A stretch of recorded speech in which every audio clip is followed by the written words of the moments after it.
Anyways, thank you so much for having us this morning. I am super delighted for what will I anticipate be the best panel at CogX, mostly because we have some amazing gentlemen, of which I could speak, quite frankly, all afternoon on this topic with them. So I think you're in for a treat. But because there's so much to cover, I'm going to kind of crack on right away. So I'm Jackie Fast. I'll be moderating the session. I'm effectively an entrepreneur, and relevant to this specific topic is I kind of came up on the information wave and, quite frankly, made a lot of my success around building communities and learning how to monetize them. So that has actually transpired from marketing into politics and causation. So I'm particularly interested in this, especially from hearing from these guys, two of which have wrote the book on post-truth, and one who basically helps businesses sift through the shit online. So it's going to be a really great topic.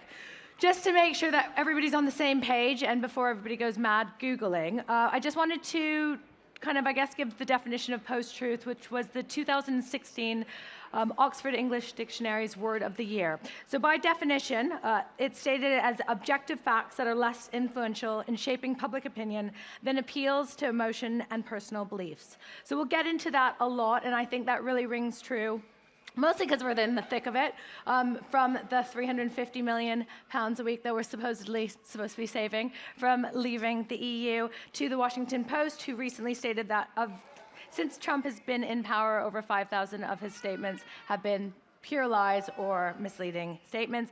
But this also trickles down into our lives. So Goop, which is made popular by the famous Gwyneth Paltrow, recently put out an article around thyroid and the mysticisms of thyroid, and her medical expert, and this is on a quote, would scan the body from afar with the help of a spirit.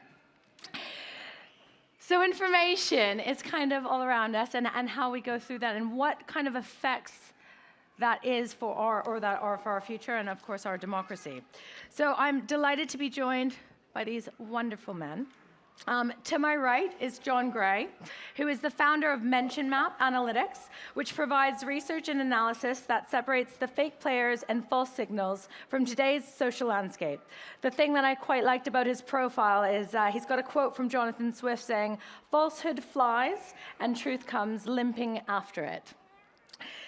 To his right, we have Matt D'Ancona, who's one of the UK's most prominent political columnists, most recently appointed as the editor of Tortoise, which kind of promotes itself as slow news. So we'll get into that. He wrote a book called Post-Truth, The New War on Truth and How to Fight It in May 2017. And to his right is the lovely James Ball, who also has been recently appointed to a new role as the global editor of the Bureau of Investigative Journalism after taking a year off to write yet another book, this one on the internet and power, which will be published next May. He also wrote a book on post-truth called Post-Truth, How Bullshit Conquered the World. Ironically, both in the same month. That Same Matt day. did. Same day, yeah. No. Did it, was We it? saw a lot of each other. So I'm going to kick off the session really by talking about the new roles that you have, because you're both in pretty serious roles, and they are all within, I think, a couple of weeks of each other, and predominantly started at the same time. And I doubt that this is not a coincidence. Shall I kick off? Please do. Yes, I should make clear that I'm an editor at Tortoise, where there's a sort of conclave of editors. The founder is James Harding, who was editor of the Times and director of news at the BBC. And the idea of Tortoise, I guess, is captured in the notion of slow news, which briefly is just the idea that we're so bombarded with digital content that we need to kind of go back to first principles in journalism and look at the governing dynamics that operate under the stories that really matter, and try and pay a more detailed attention and care to the journalism we write and the content we put out, and to try and serve readers in a way that is consistent with the democratic role of journalism, which is not simply to sort of get eyeballs and clicks, but also to inform debate. Journalism should be entertaining and crisp and witty and not desperately worthy and dull. But there is a serious problem of trust in journalism, mainstream and digital or social, or whatever you want to call it. And I think Tortoise, as one of its founding principles, has this is its goal, to play its part in regaining that trust. And I think that as a startup, there are many challenges when you're a startup, but one of the benefits is you really can start from scratch. And because I think we are in a kind of information Wild West to some extent, prospecting for gold, by which, and the gold here is not just the resources to keep going, but the gold of truth. You can vary your methods and discover what works and what doesn't. And so we have a very close relationship with our members, and we hold open editorial conferences called Thinkin', 6 of those a week. So that's the basic model. So you probably won't have noticed, because journalists are so stoic and not at all whiny about this, but a lot of journalism, especially digital journalism, is in crisis. I think it's time someone actually admitted that. You know, it's just, we keep it so quiet. So the Bureau of Investigative Journalism is sort of part of an effort to look at that and to try and boost the ecosystem. So it's a not-for-profit, and it takes a lot of money from sort of foundations while trying to sort of make sure it's journalistically independent, to do the thing that's really getting cut out of the loop, as more and more sort of established outlets have decided to kind of get in the gutter of cheap algorithm traffic, you know, try to do, you know, what time is Strictly Come Dancing? How much is it worth? What is its wife's name? You know, as they try and jump into that world and churn more and more quick, cheap, you know, junk food content out, you know, where is the space to allow actual proper investigation to happen? Because you may have noticed society has quite a lot going on at the moment. You know, it all feels a bit busy, doesn't it? And so, you know, the Bureau is now about 9 years old. It's coming up on its 10th birthday. And some of the things that we look at, we try and look at international investigations that need some real resource and some real specialism to look at. So one of the things it's looked at for years now is autonomous sort of UAVs and their use in warfare. So they, for years, ran the project counting the number of people killed by drones in Afghanistan, Pakistan, Somalia, and elsewhere. There's a new project coming up that's been publicly announced, so I'm not revealing anything, but on looking at the effects that AI and algorithms are already starting to have on decision-making. So we're trying to be the place that can actually afford to take a step back, cut through sort of some of it, and hopefully support and supplement journalism and, you know, the sort of for-profit journalism outlets. So that's sort of the aim of what we're doing.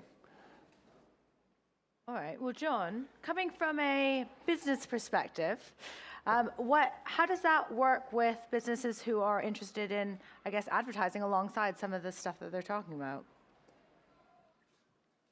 A loaded question. You know, I guess for me, is a lot of this started because I was concerned about the broken state of journalism, and you know, really back in late 2016, from a business perspective, trying to look at a very Twitter-centric perspective with some technology, some network analysis, and some bot detection technology built on top of that. Just before Inauguration Day, US 2017, that's when I realized I would never look at Twitter the same. And so it's been sort of down that rabbit hole I've gone, is initially looking to work with journalists, work with media, to go, hey, I think that there's some problems with some very suspect and synthetic behavior. And it really started sort of that bot hunting thing, but bots are so 2016. You know, my concern now is really understanding sort of these behaviors and you know, like I call it synthetic behavior. You know, it's the combination of human, machine, but it's still the same process of manipulating.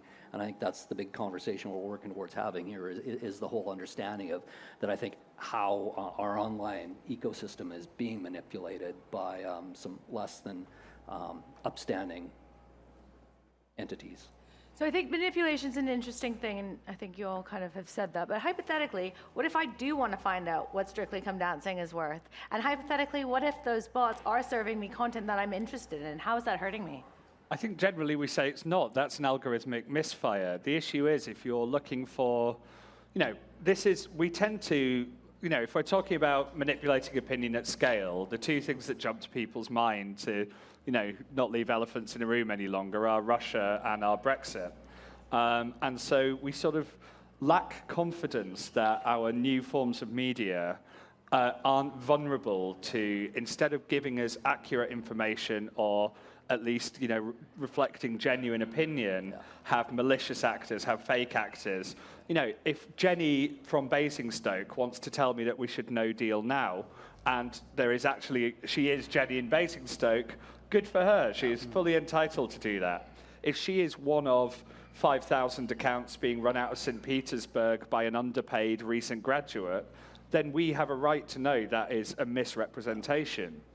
Now, I tend to think this feeds into mainstream media because way too many news stories are basically piecing together 7 or 8 people on Twitter and then go, hey, look what people thought about X.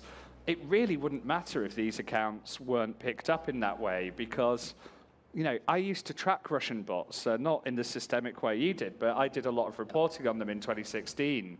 And yeah, there's tons of them, and yeah, they're doing all this stuff. The thing that the people who really scare you about them misses out is that they're rubbish. I mean, they're genuinely pants. Like, each tweet will have about 8 retweets, usually by other Russian bots. And they try all sorts of bizarre things. So the same account will have a little flurry doing anti-Angela Merkel messages, then go quiet for a few weeks. Then it comes up and tries to do a weird gays for Trump thing. We love Trump because he's the gayest candidate ever, which somehow didn't catch on. And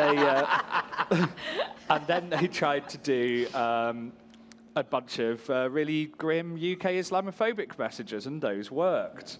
But the reason it becomes a problem is that, do people remember after the London Bridge attack, there was that quite racist tweet apparently showing a woman in a headscarf just looking at her phone and walking past unconcerned.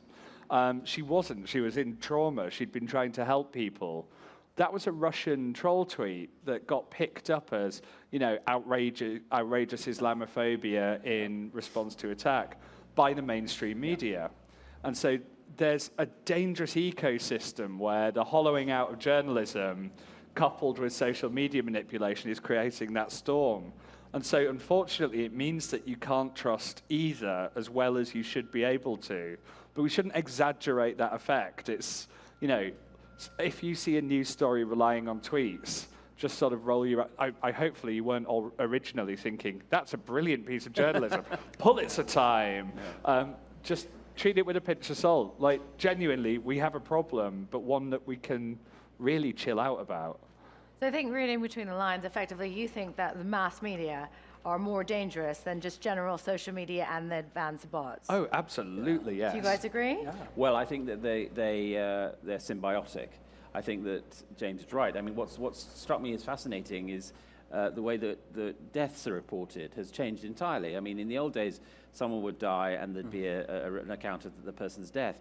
Now, by paragraph 2, there's Ashton Kutcher took to Twitter. It's always taking to Twitter. Like, I do take what to Twitter? Ashton Kutcher took to Twitter last night, to mourn a minor royal in Belgium. Said, thoughts and prayers, always thoughts and prayers, with the royal family, blah, blah, blah. And and as James says, that you basically running your own Twitter thread has become the new news reporting. And I think that one of the things I've noticed in newspaper culture, or what used to be called newspaper culture, is that the terror of the internet is so great that, as it were, the anarchic cyberspace out there, it sets an agenda which the people who are meant to be setting the agenda follow. So that social media proliferates, mainstream media follows, and the circle goes on and on. And at the moment, I think what concerns me is that the whole thing is out of control, partly because the speed with which the technology has developed is astonishing. It can never be said often enough. Facebook was an idea in a Harvard dorm in 2004. That's 15 years ago. And now they're setting up a cryptocurrency. I mean, that is a very, very short run time. And governments are not responding either well or thoughtfully to this challenge. So there's an atmosphere. Journalists love, by the way, saying nothing has changed. So there's part of us that wants to say, move along, nothing to worry about here. It's just like the car or the wheel or the atom bomb. It won't change anything. Or maybe the atom bomb did. But I think the wheel probably. The wheel probably. But I bet you there was someone at the time who wrote, the wheel is really no different from the hexagon. It won't change very much. So, and then when we've decided that it has changed, we say that there's a fantastically easy solution, and neither is true. Yeah. Well, I guess we're at this point where it's really difficult to be informed and to be well informed. It takes work, but it's really easy to be amused. Yeah. And I think that's a core thing what we're seeing in terms of the dynamics of these key platforms is it makes it really easy to be amused. I just actually wanted to go back about the whole control and actually Ashton Kutcher saying something about some of the person's death. There is an argument about the fact that social media and actually the fact that anybody can have its own news and share news and spread information, and that's actually a positive, that we're kind of cutting the lines of what kind of communication is spread, and in a way in an elitist system. Obviously, being journalists, who would be called the elite, what are your views on that? Well, I mean, I speak as someone who started in the Web 2.0 era as a complete nirvana. I mean, I swallowed the Kool-Aid. I thought tyrannies would crumble, dictatorships would fall, borders would be porous, we would all love each other. I really did. And that this was, let's say, a suboptimal judgment. Although I mitigate that by noticing there were quite a lot of other people wandering around in T-shirts and chinos at the time on beaches saying it's exactly the same.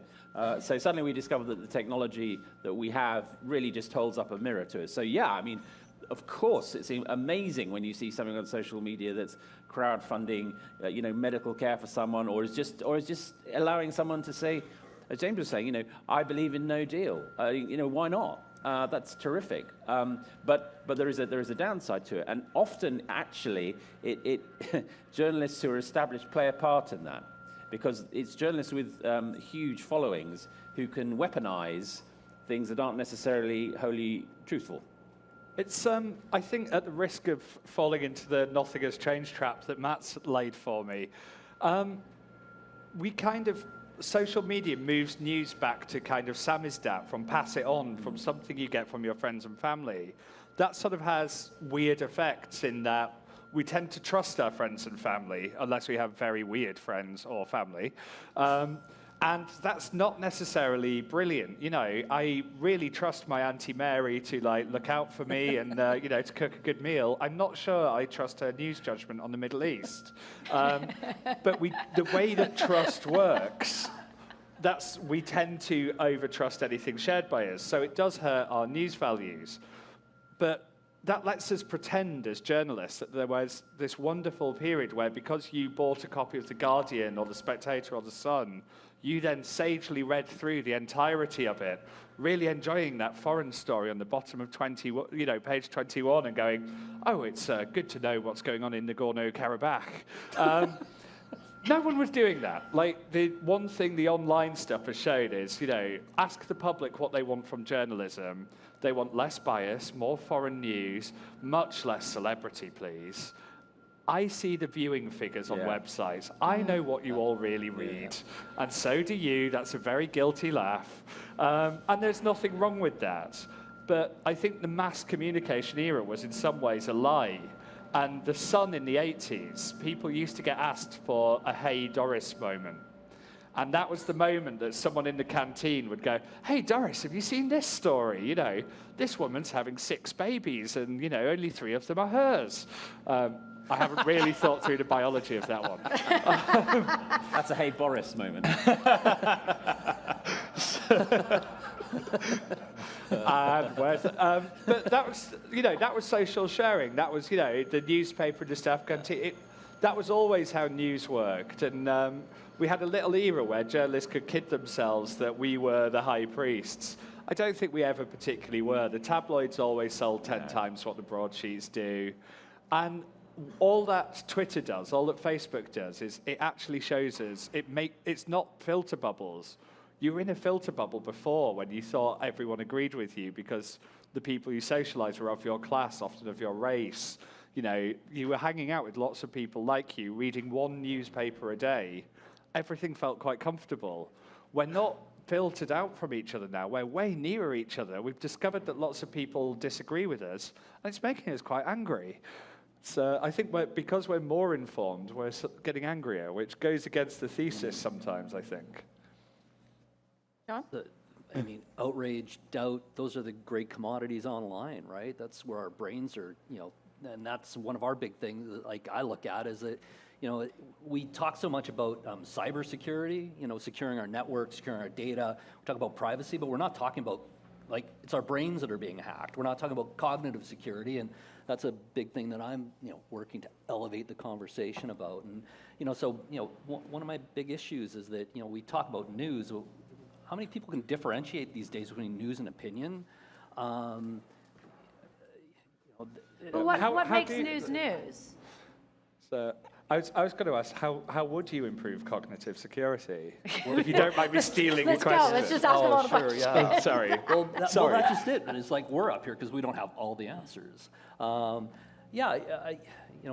actually, I'm working with some people. We're working on elevating that conversation, and we're working on building some frameworks around being able to deploy some cybersecurity forms of, I won't say technology, but frameworks and principles to what we're calling misinfosec. So the intersection of misinformation with information security.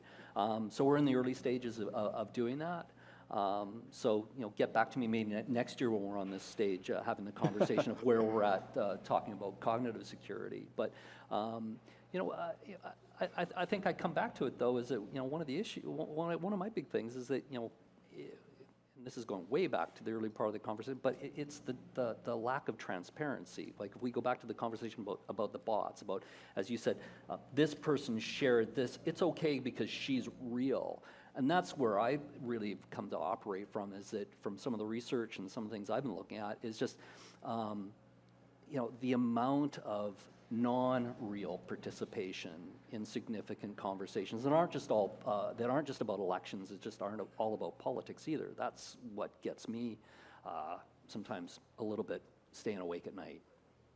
There's an argument, I guess, with that around confirmation bias, where you tend to look and read views that are like your own, that support your own hypothesis. And hypothetically, let's say I was going to vote for Trump. Don't worry, I would never have done that. But let's say I was, and I got a bot that said Trump is great. He's going to build a wall. I want people to build a wall. Great. And I read it, and then that brings me on to something else.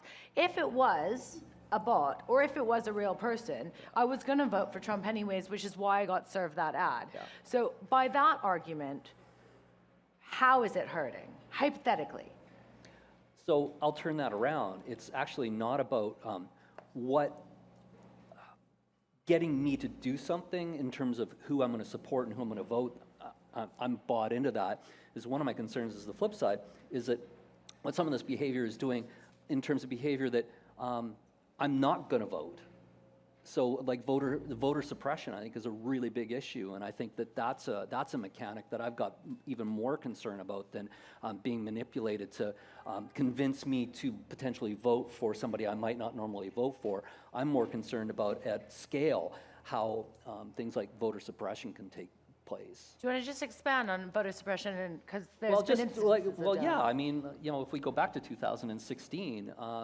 If you target the right messages at the right people and convince them that it's just not worth voting, or confuse them about the process of voting, to me that's a huge element of undermining some of the foundation of, I think, some of our democratic value, and that's the ability to go vote.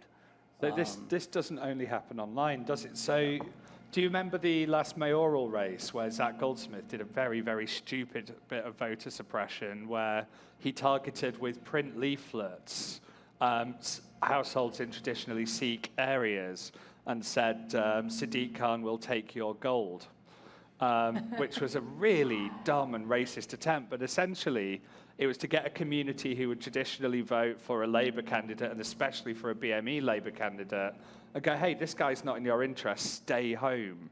And that's much easier online. So the specific example of sort of what John was talking about was quite a lot of African American voters were very specifically targeted with stuff saying, if you turn up to vote and you've got any outstanding priors, if you're wanted for a misdemeanor or a felony, they can arrest you at the polling station.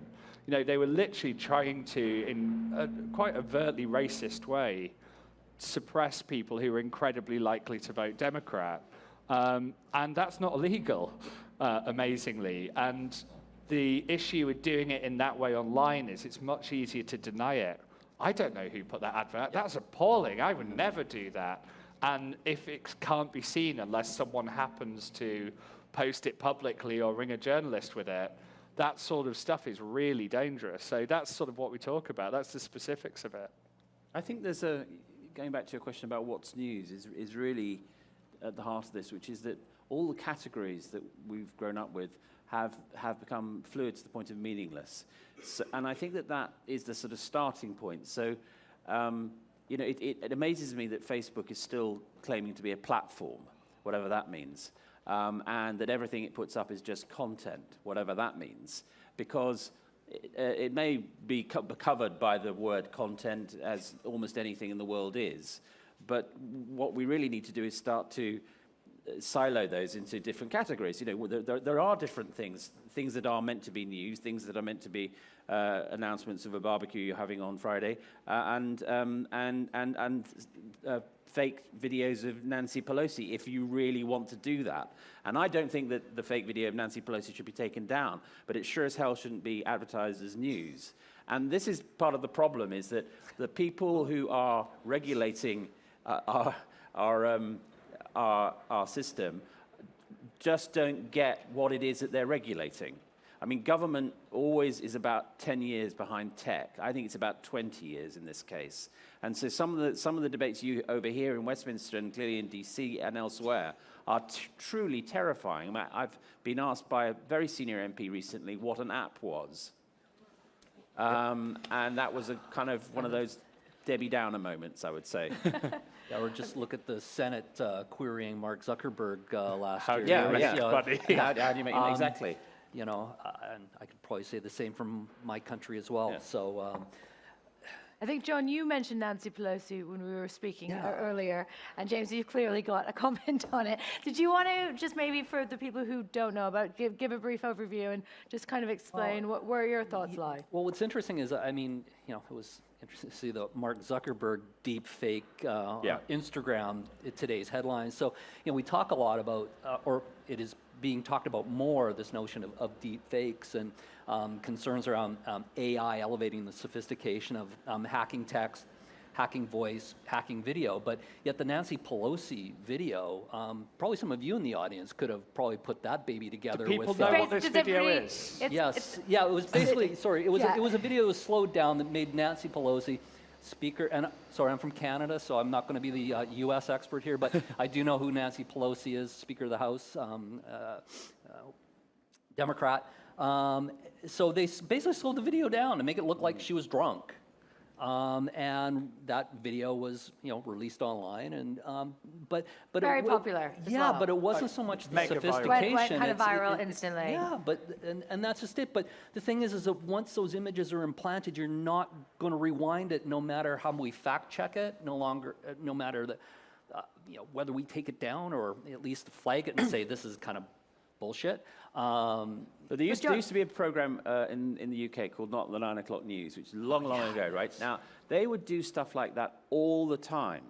But it was clearly and contextually just satire. Yeah.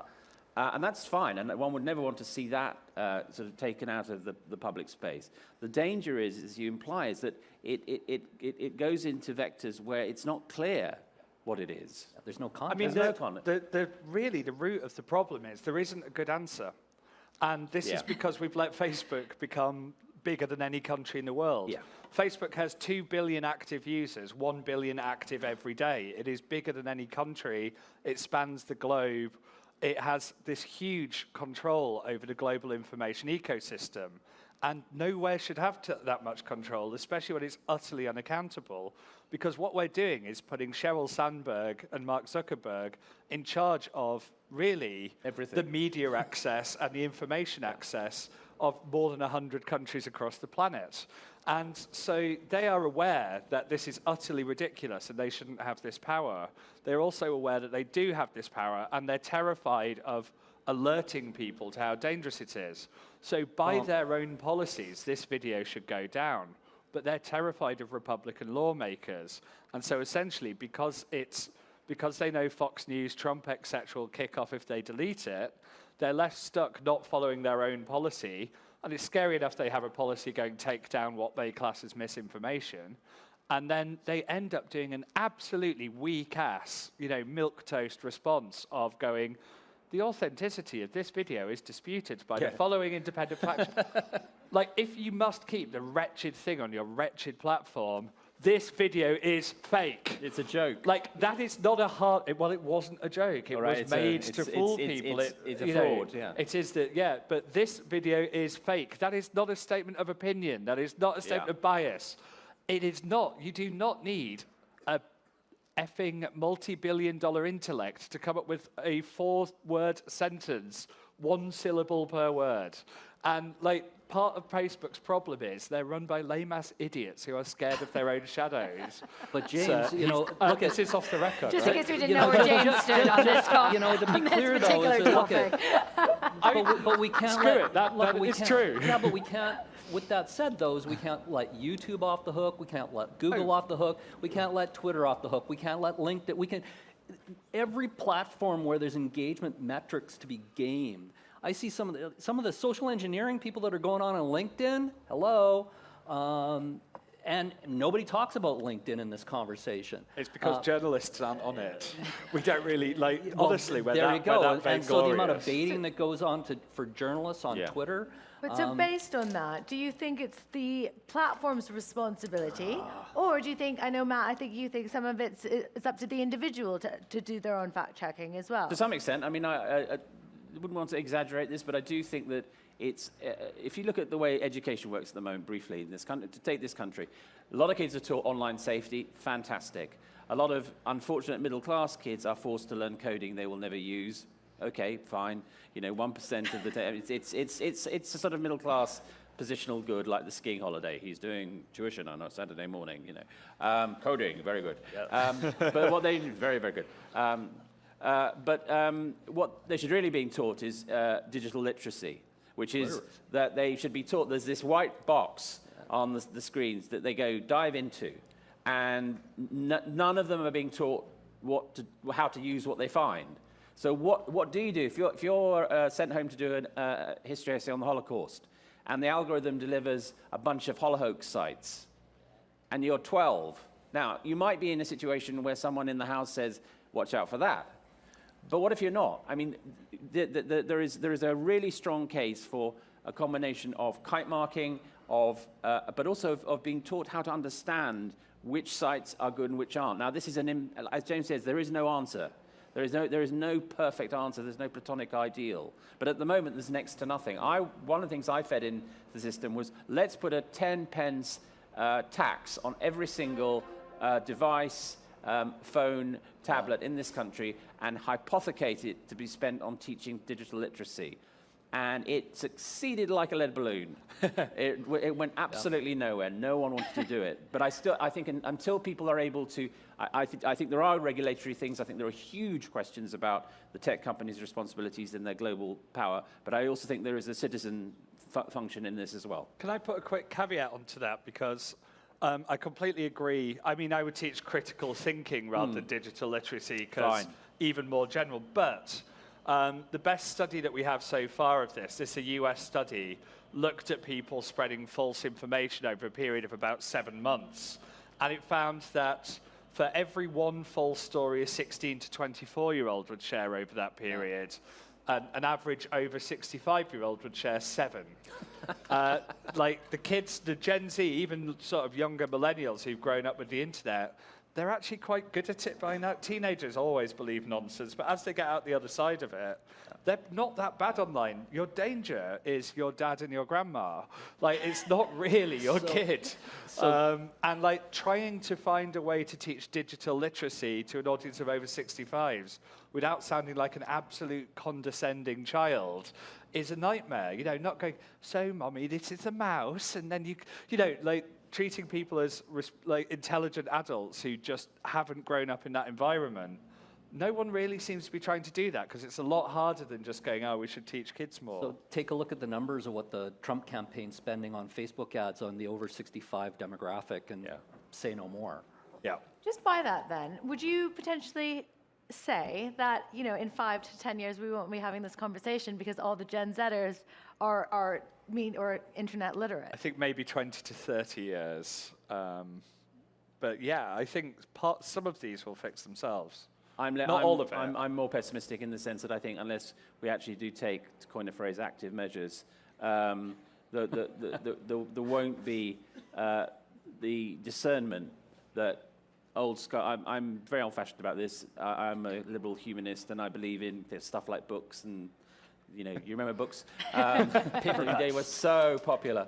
And I do think that the curation that books provided is in danger of getting completely lost. Which is, I'm not a Luddite. I think that the availability of information on the internet is literally the greatest technological revolution in the history of humanity, bar none. But it does bring with it, self-evidently, massive challenges. And I think not to sort of at least engage with that, which is basically where we're at, is a problem. John? So I'm actually I'm really bullish. Yes, on teaching humanities. Very bullish on books, and I think actually libraries and librarians are real key resources that we have to look at in terms of helping, I think, improve our currently very polluted information landscape. And But is that not kind of a bit of an impossible ask? I don't think so. No. But you're effectively, I mean, we're bombarded with something like 55,000 messages a day. You know what? And now we've got to go to the library and take out a library book. Turn the notifications off your phone. No, I mean, it's easy. What I'm saying, of course, you could say that, but what I'm saying is that a realistic ask of the society that we live in? So yeah, like asking for individual. Still a little jet lag here. Yeah, I mean. Like, how do we ask people to take more individual responsibility over how they consume information, right? And the information they choose to share. Well, look at the revolution in nutrition there's been. I mean, people now actually take a massive amount of care with what they eat and food labeling and all that kind of thing. It wasn't that hard. It took about 20 years to go from this being a country where people just shoveled rubbish into their faces to everyone eating avocados, as we were discussing earlier. And how much happier we are. They have a huge fat content. They're terrible for you. And there's always a double-edged sword to it. the double-edged avocado. But it is actually possible to get from a position of not knowing very much about what you're consuming to knowing quite a lot. And of course, the other elephant in the room in all this is socioeconomic, which is that the middle classes will always be faster to this than those who aren't. And there's a real issue about making sure that there isn't a kind of democratic deficit in this, where there are middle-class people who understand how to operate the digital world, who are happy citizens within it, and then people who are just given no access to the tools they need to work as active rather than passive citizens. I think I'd use even the analogy we talk about, sugar, food. I mean, look at how long we're still working at, tobacco, smoking cessation, right? So, I'd equate some of our current information issues with no different than what's going on with trying to get people to quit smoking. I think, though, when you talk about health and you talk about smoking, a lot of that was led by legislature, was led by the government. And so at this point, we don't have that in place with the internet. And so based on that, where do you see the future of legislature in this topic and this argument? I think we're in quite a dangerous place at the moment in that we keep asking tech companies to do stuff without making laws for them to follow. Yeah. And it's because some of the stuff we're asking the tech companies to do, the second we tried to make a law to do it, we would all freak out and go, this is actually curtailing our freedom. And so what we're asking to do is for an unaccountable private company to curtail our freedom so that it's less obvious. And I don't know why we don't see the problem with that. What you do notice with Facebook is they're trying a clever trick at the moment of going, please regulators, I heart regulation, but let's just have one for across the world, because that way we've got an easy system. Because it's totally straightforward to get the US with its First Amendment to agree with Europe, to agree with China and Russia. That's straightforward. That's in no way trying to kick the can down the road for 5 years until your trick is sussed out. We know that Facebook and the other social media companies, as you say, we should not let Google, YouTube, Twitter, LinkedIn, if we must off the hook. Reddit. Reddit, yes. I like Reddit, though. Yes. But we know that they will push back against this stuff. But if you make a law and you're a major market, they will follow it. So Germany tightened up its rules on Holocaust denial to put much more liability on platforms, which Facebook had said, we might have to withdraw from the country, the sky will fall, your children will turn into toads. And then they passed a law, and Facebook, turns out when you make tens of billions of profits a quarter, you have lots of latitude to hire more moderators. These sort of rumored but not confirmed figures, they had to hire about 30,000 more moderators, but they followed the law, and Germany still makes money for them. If you're a bloc as big as the US or the EU, it's quite easy to regulate them if you make the decisions. And I think we would find we would probably be curtailing a lot less than people suggest at the moment, because once we make it law, they realize that actually we're trying often to ban political speech we don't like via a large private company, and we have to be extremely careful about that. I think we should make our decisions on a country-by-country basis, set what the laws as we want it to, and you know what? The tech companies will fall into line because we are worth the money to them. Well, but the thing we haven't talked about, I don't know how much time we have, but we haven't talked about, really like the gaming of the algorithms. So, I mean, we already have a form of censorship, and those are the algorithms that are feeding us information. Like, I posted, why on my, my Google alerts, I have a couple of key Google alerts I get every morning, and I always go, oh, look at this. And I don't click on those headlines, by the way, because I do take the time to look at the source, but I always find it interesting when I find RT headlines coming into my Google News alerts and Sputnik. And so what that tells me is that what we have is an issue with some very sophisticated black hat SEO going on. And like, to me, that's a huge concern. And so like we could talk about regulating the platform, we can talk about censorship, but I think in some regards, and the algorithms are already, in essence, doing it for us. I think we could go into black hat SEO all day long, I'm sure. And unfortunately, we've just run out of time. Whoa. So I wanted to actually just kind of close this panel, because this is a relatively new topic, but certainly one that is ginormous in its scale. And if we were to take this panel in 12 months' time and we were sitting in front of this amazingly lovely audience today, what do you think, what would you want to have changed in those 12 months from this discussion? And what do you think would change or will change? James, I'll start with you. It's going to get worse before it gets better, just like everything else at the moment. I'm from Yorkshire. This is Yorkshire's version of optimistic. I think the main thing is you're going to hear lots of people shouting about deepfakes, and who cares? Because right now, you can make up a quote and put it in front of a photo of a politician and it'll go viral. The day when deepfakes are something that are our biggest problem will be an amazing day where everything is a lot better than it is now. So I think actually the issues are going to be very similar. And I think it's going to sort of track a course. I don't think we've run through this yet. And I think a lot of the source of the problem, by the way, we tend to kind of look at misinformation and anger. It's because we've had 10 years across most of the globe of really slow growth and austerity, etc. that kind of stuff makes people angry. It made people angry in the 30s. It makes people angry in the 70s. It makes people angry now. There is an underlying economic basis to all of this that we tend to forget when we talk about, the smaller effect. The key metric in my life at the moment is I also write a political column, and the last 35 columns I have written, this is true, have been about Brexit. And I would really like to break that run.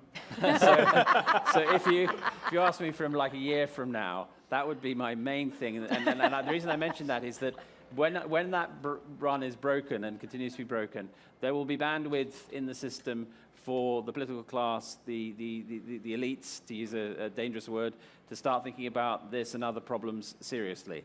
And they desperately need to. However, to get a bit Yorkshire, because I do like Yorkshire, who doesn't? I think that the speed of change is so great that I do worry about the capacity of the system even to catch up with where we were 5 years ago. So there's so much catching up to do. So I'm off to saying that, I'm rather pessimistic about things getting better in the course of a year.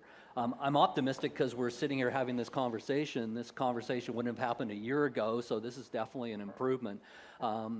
But yeah, I mean, look, I think the bad guys are currently winning because the bad guys, they've got a playbook, but no rule book. The reason we're behind is because we have a rule book, but no playbook.